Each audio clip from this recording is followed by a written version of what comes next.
Shalom, salam damai dalam nama Yesus Kristus.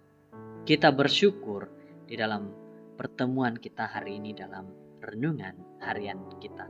Mari kita berdoa.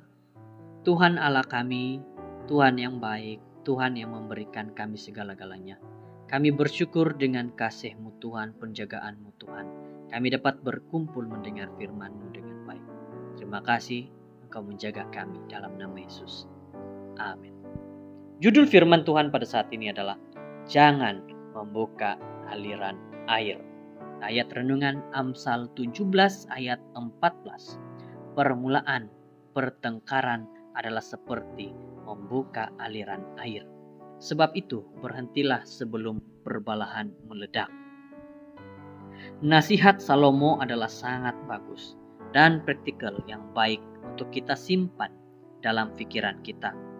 Setelah pertengkaran bermula, adalah sukar untuk menghentikannya. Sebelum ia menyebabkan mudarat kepada hubungan kita, yang paling penting adalah jauh lebih mudah untuk membendung alirannya sebelum terlalu terlambat. Benjamin Franklin menerangkan dengan tepat apabila dia menyatakan 1 pound pencegahan bernilai 1 pound penyembuhan. Adalah tidak mustahil untuk belajar bagaimana menyelesaikan konflik sebelum ia bermula. Berikut adalah beberapa soalan untuk ditanya kepada dirimu sendiri. Adakah ia sebuah pertengkaran yang berbaloi? Adakah ia benar-benar berbaloi untuk berkonflik? Sesiapa saja yang pernah bermain bola keranjang tahu bahwa semasa perlawanan akan ada yang dipanggil sebagai hubungan tidak sengaja. Belajarlah memilih pertengkaran kamu. Salomo menuliskan, kebijaksanaan seseorang menjadikannya panjang sabar dan kemuliaannya adalah mengampunkan pelanggaran. Amsal 19 ayat 11. Adakah kita bersalah? Cepatlah untuk berkata, maafkan saya salah. Kata-kata yang sederhana ini akan membuka banyak peluang untuk perbincangan yang sebenar. Jika kamu bersalah, akui itu. Kadang-kadang kita salah, dengan mengakuinya kita akan menghentikan aliran konflik dengan serta-merta. Haruskah kita bereaksi atau bertindak balas? Apabila kita bereaksi, kita tidak mengambil masa untuk berpikir. Kita hanya bertindak. Terdapat perbedaan yang besar antara bereaksi dan bertindak balas.